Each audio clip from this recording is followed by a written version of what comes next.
everyone, good morning. My name is Jemima A. Pabuan. I'm from Palawan, from Coron, Palawan. So, yung name ng business ko is My Crafts.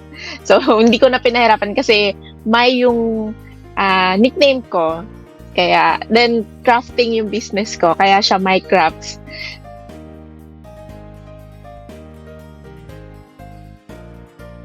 So, back in college, I took business administration major in marketing management. So, I always dreamed of having a small business. Kaya, pinurso ko to ngayon. Pero, nung una, yung purpose ko talaga is to have a business to support the ministry and to do missions. Pero sabi ko, ayoko na mag-depend sa ibang tao or kahit sa church para i-support ako financially. Kaya gusto ko magkaroon ng business. Pero hindi yun inalaw ng Panginoon agad. And hindi niya ako doon tinawag. So, He called me to do full-time ministry sa campus ministry, to go to campuses and share the gospel. Kaya, etong business na to ay 2 years old pa lang. 1 year old pa lang. I started last year. Pero before ko start yung My Crafts talaga, nag-try din ako ng iba't ibang klaseng business. Pero ito lang dito lang ako naging consistent. Dito sa My Crafts, nag-start ako sa kakanood ko lang to ng mga YouTube, mga vlogger, ng mga may mga pina-follow ako ng mga influencer, tapos nagugulat ako na crafting yung business nila, yun yung ginagawa nila. So pinanood ko, pero I've always been into art. Mahilig talaga ako gumawa ng crafts, tapos mahilig ako magbigay ng gifts na personalized, customized. Ginagawa ko talaga siya, like cards, yung iba, mahilig ako mag-calligraphy, mahilig mag-paint hindi naman ako artist talaga, pero hilig ko siyang gawin. So, yung mga binibigyan ko ng gifts na to, nung huli, nagpapagawa na rin sila para pang-gift nila sa ibang tao. And then, eventually, ang dami nagsasabi sa akin na, gawin mo ng business yan, magbabayad kami, gawin mo to. So, yun, nag-come up na ako sa ganitong klaseng business. So, bumili na ako ng mga machine na, meron kasi ako, actually, kaya ako nag-start. Kaya, pinush ko na rin to kasi, meron akong pinag-iipon ng travel last year. Kaya lang hindi siya natuloy. So, yung money ko para doon, binili ko siya ng unang machine na ginagamit for crafting. Pero hindi ko talaga alam paano siya gamitin. Sabi ko, sige, try ko na lang to. Since meron namang money for this, bibilhin ko siya bago aaralin ko na lang. So, yun po. So yun, bumili ako ng machine. And hanggang sa may iba na akong kailangan, binili ko na din. Salamat sa Panginoon sa provision. So, yun. Dahil binili ko na siya, karamihan doon, installment. Kaya kailangan kong dire-diretsong gawin yung business na to kasi meron ako mga binabayaran. So, isa yun sa motivation ko. Yung marami kong mga binabayaran for the materials na binili ko. Pero by God's grace, na palitan naman na agad yun dahil sa business na to.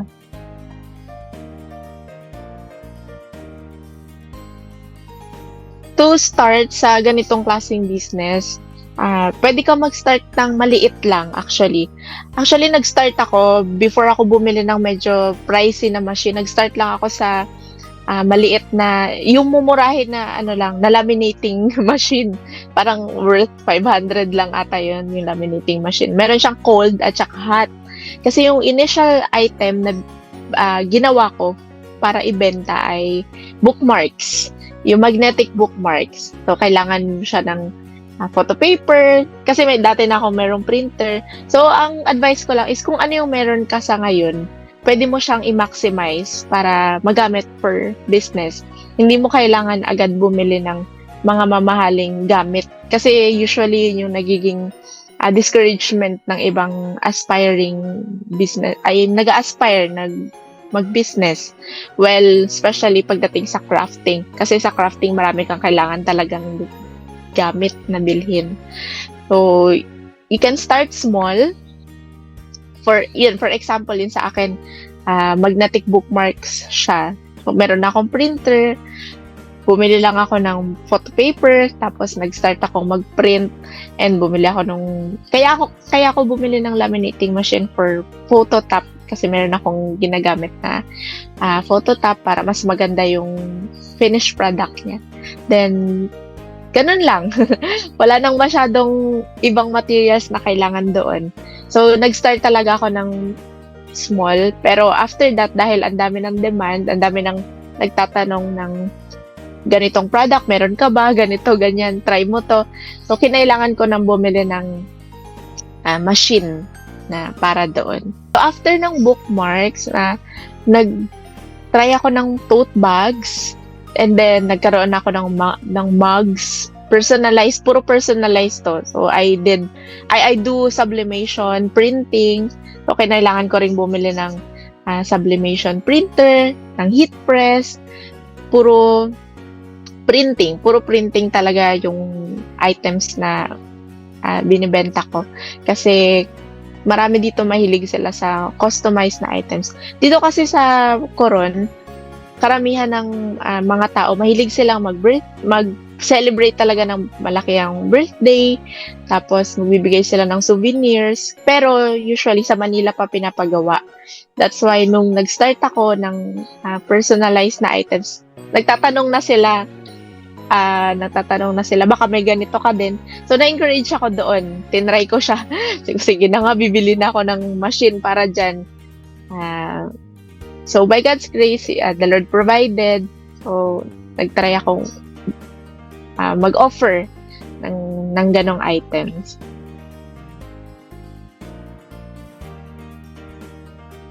Yung unang challenge na kinaharap ko dito, ay wala akong enough na space. Sa room ko lang ako gumagawa.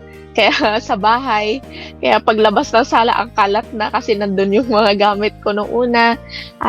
Tapos, ano pa ba yung ibang challenges na kinaharap ko? Yun, lack of materials, kasi yung materials ay nasa Manila pa.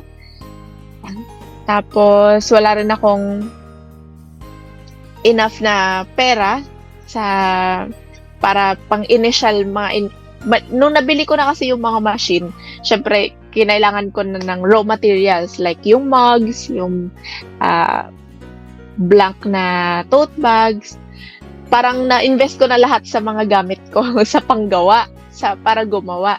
Pero yung items mismo na ibebenta ko at lalagyan ko ng print, parang naubusan na ako ng money para doon. So, yung ginawa ko, nag-pre-order na lang ako. So, humingi ako ng down payment sa mga mag-order. By God's grace kasi yung mga order nila maramihan. Kaya pwede akong humingi ng down payment, pangbayad sa supplier. Tapos doon naman sa place, I mean sa shipping from Manila, nag-research din ako papaano, sino yung mga supplier na pwede kong i-contact. Nakakatakot din kasi these days na magtiwala, lalo na online lang yung mga transaction. Sabi ko baka mamaya mas-scam ako, baka mamaya magbibigay ako ng payment, tapos wala rin. Pero sinipagan ko lang na magbasa ng reviews, tapos naghahanap ako ng supplier na mapagkakatiwalaan, and then sumali ako sa mga crafting groups sa Facebook, mga group ng crafters. Doon ako nagtanong-tanong sa kanila kung sino yung mga supplier na maayos kausap, mabilis. And then, dito din sa shipment, naghanap din ako dito ng tao na mapagkakatiwalaan din. So, everything was provided by the Lord. Lahat ng yun. Yung mga challenges na yun na overcome ko through prayer talaga. I believe na through prayer and by God's grace. Tapos, pinagtrabahuan ko din siya. Pupuyat ako gabi-gabi. nag-contact ako ng maraming supplier, maraming mga tao. Nagtanong-tanong ako. Hindi ako tumigil hanggang sa mapuntahan ko yung tamang mga tao online. Lahat siya online lang. By God's grace.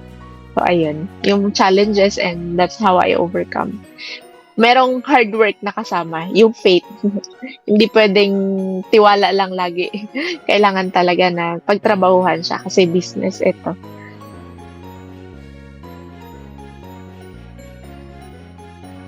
Mag-share ako ng top 3 qualities. Pero yung number 1 talaga is you have to be a risk taker. Well, since I took business administration, major in marketing management back in college, yan yung lagi kong natatandaan. Lagi sinasabi ng mga professor, if you want to be a businessman or if you want to work for a company na in marketing, sa marketing department nila, you always have to be a risk taker. Tas all this time, lagi ko sinasabi sa sarili ko yan, hindi talaga ako risk taker. Siguro may pagkasigurista ako. Parang lagi akong gusto ko sure na lahat. Bago ko gagawin yung isang bagay, bago ako mag-invest sa isang bagay, kailangan alam ko na yung pupuntahan niya. Pero I realize talaga na when you start a business, you really have to be a risk taker. Lalo na sa ganitong crafting business. Marami ka kasing kailangan itry. Hindi lahat ng itatry mo ay magsasucceed. Kasi katulad nga ng sinabi ko kanina, bago ako napunta dito sa crafting business, marami na akong tinry na business. Pero I believe na lahat ng tinry ko na yon ay nakatulong siya sa ginagawa ko ngayon. Kasi hindi ko man alam lagi kung ano na yung pupuntahan ng business, pero kaya ko na, tolerable na. Parang lahat ng failure ay tolerable na siya. So, nakatulong din siya. Nakatulong din yung mga failure na yon, na mga failed businesses na yon, para mas lumakas yung loob ko ngayon na mag-try. Pero, hindi mo i-risk lagi na hanggang sa maubusan ka na ng resources. Pero, you really have to be a risk taker. Next quality naman is humility. I believe na we really have to be humble sa ginagawa. Sa lahat naman ng ginagawa natin, hindi lang sa business. I really have to be humble na hindi ibig sabihin na naging successful yung una mo mga tinry is lahat successful na. So, you have to remain humble. Tapos, you have to trust in the Lord. You have to trust in the Lord at wag mag-trust sa business na meron ka. Kasi,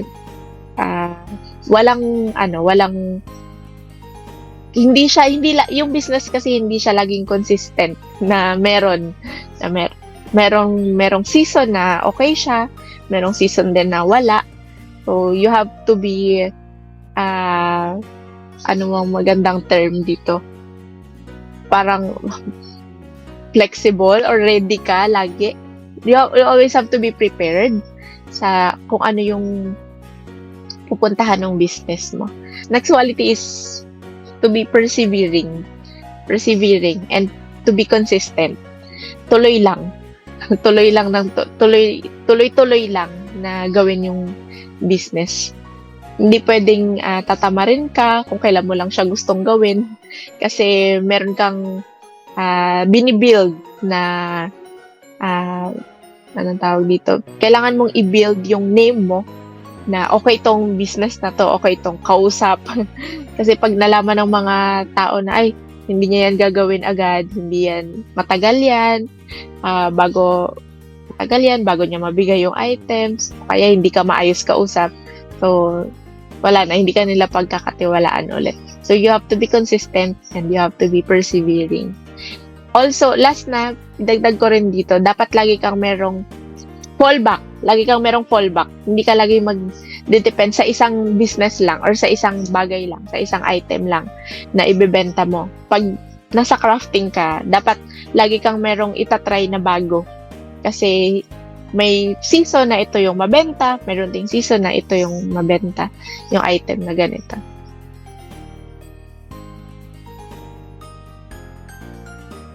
dito ako nahihirapan. Marami nagsasabi sa akin, "Uy, matulog ka naman." Baka mamaya yung business na yan, pang ano mo na lang, pang bili mo ng gamot, pang bili mo, pang ospital mo kasi hindi ka na natutulog. Well, natutulog naman ako, kaya lang, sa totoo lang, medyo mahirap to, yung work-life balance, pag crafting yung business mo. Kasi kailangan mo maging hands-on eh. Lalo na mag-isa lang akong gumagawa ngayon. Hindi ko pa afford na magbayad ng tao na okay lang yung maghihila ako ng estudyante o tulungan mo ako this day. Meron akong project na kailangan gawin na malaki. Kailangan ko ng katulong. Pero hindi siya, kumbaga parang project-based lang. Kung makukuha man ako ng kasama. Hindi ko pa afford na magbayad ng regular na employee. Parang ganun. So, lagi akong nagpupuyat. Tapos yung machine ko, isang heat press lang, isang cutting machine. So, parang hindi ko pa kailangan ng kasama kasi isa lang naman yung gumaganang machine. Parang ganun. Kaya nahirapan ako dito sa work-life balance kasi may ministry pa. Tapos nag-aaral pa ako sa ministry din. And siguro yung nakatulong dahil single ako. Wala naman akong kailangang asikasuhin na wala akong kailangan kausapin every time. Tapos pero sana naman wag laging na joke lang. Pero salamat sa Panginoon, nakatulong din na yung parents ko, kasama ko sila dito sa bahay. So, wala naman akong masyadong iniintindi pagdating sa bahay. Dahil as masipag yung parents ko magluto, masipag sila sa mag-prepare ng mga, ng food, parang ganun. Halos, naiintindihan nila yung ginagawa ko din. By God's grace. Tapos, sa ministry naman, tama lang din dahil yung time ko kasi yung from 5, like mga 4 to 8, nandyan yung discipleship, nandyan yung mga church activities. And then pag Sunday, syempre para sa Panginoon na yun, hindi rin ako nag-accept ng orders on Sundays. Ang trabaho ko talaga dito sa business na to, from 10 hanggang minsan naabot ako ng 4 a.m., 5 a.m. and then yung umaga, doon ako natutulog. So, ganun ko siya ginagawa, ganun ko siya binabalanse. Pero, tinatry ko rin naman na ayusin yung system ng business na to. Pero, yun. sana maayos ko siya. Hindi ako masyadong magaling pagdating sa work-life balance. So, yung health ko yung medyo naaalanganin dito. Pero salamat sa Panginoon kasi hindi pa naman ako nagkakasakit.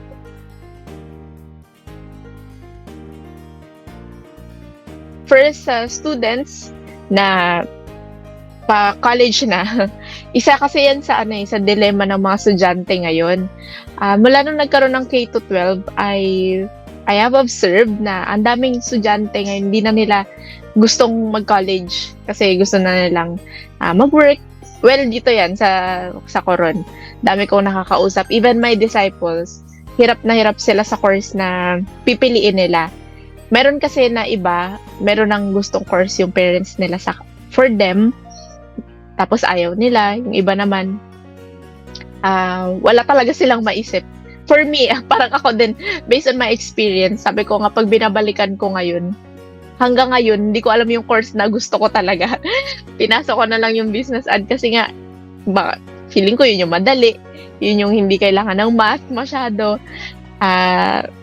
Ganun, nag-aral na lang ako ng kung ano lang, para lang masabi na makatapos ng pag-aaral. Pero yung advice ko talaga sa ngayon sa mga estudyante is, kunin mo yung course na gusto mo. As long as your parents can provide for you. Also, kung meron namang available sa school na papasukan mo. And then, another advice naman, kung sakaling meron ng gustong course yung parents mo for you, you obey. You obey. And pag nakagraduate ka na, saka mo gawin kung ano yung gusto mo. Kasi na-observe ko din yan eh. Marami ako, dahil nga campus missionary ako, marami ako na-handle na students na ayaw talaga nila yung course nila. Pero tinry nila kasi ngayon yung gusto ng parents nila. So ngayon successful na rin sila sa work nila dahil din sa course na kinuha nila. Pero, tinatry nila paunti-unting gawin kung ano talaga yung gusto nilang gawin. So, yun. Dalawa siya. Dalawa yung option mo. You take yung gusto mo talagang course and pag-pray mo na kung yun yung kalooban ng Panginoon, pag-pray mo din na pumayag yung parents mo. Pangalawang option mo is sundin talaga. I-obey kung ano yung gusto ng parents mo for you. Tapos, advice ko rin sa mga aspiring na business, na students din na gusto mag-business. Well, dito rin sa Coron, na-observe ko yung mga estudyante ngayon. Mahilig na silang mag-business. Nabibilib nga ako sa kanila. Feeling ko nga yung business, yung ibang mga bata dito, college students sila, mas successful pa yung businesses nila, lalo na online. You have to take advantage yung social media sa ngayon. Magbenta ka ng kung ano yung gusto mong ibenta. Kung nag-aspire ka na magkaroon ng business, start small. Huwag kang maghangad agad ng malaking kita agad. Kasi lahat naman ng small beginnings na yan ay mag-contribute yan sa success mo in the future. By God's grace. So, sipagan mo lang, take one step at a time, tapos, huwag kang mag-give up. Lahat ng nakikita mong successful na businessmen or businesswoman ngayon, lahat sila nagdaan sa failure. Hindi yan successful agad. Wag kang ma-discourage. Encourage mo yung sarili mo na sige, try hanggat merong fund na pwede mong gamitin for to start your business. Try mo lang. Tapos, wag kang masyadong pander doon sa mga negative na mga bagay.